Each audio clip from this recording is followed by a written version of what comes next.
अस्सलाम वालेकुम। मेरा नाम मोहम्मद मुश्ताक है। मैं हजरा शाह मुस्लिम तो बोल रहा।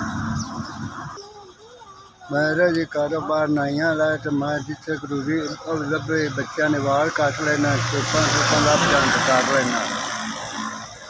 बंदा मैं होर कारोबार नहीं हुंदा। जिथे कोई कारोबार लभे माड़ा मोटा कर लेना, जो ना लभे तो आराम नाल बह रहना।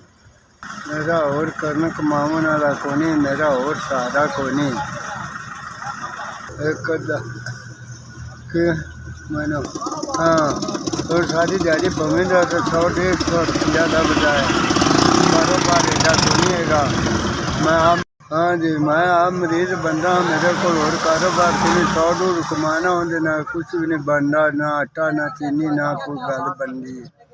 और मेरे को कारोबार ही कोई नहीं, मेरा कारोबार ही नाइयां वाला ही है जी। मेरा करन कमावन वाला कोई नहीं। मेरा एक बेटा है तो आपदा आप कमांदा फिरदा ते आपदा आप ही करदा फिरदा, मैनू कोई नहीं छा लैंदा देंदा। साडे तरफों 5000 रुपया मिल गया, मेहरबानी शुक्रिया। इस 5000 नाल कोई आटा दाना ले लैसां, कोई खंड ले लैसां, कोई घ्यो ले लैसां दा। मैं दुआवां देंगा।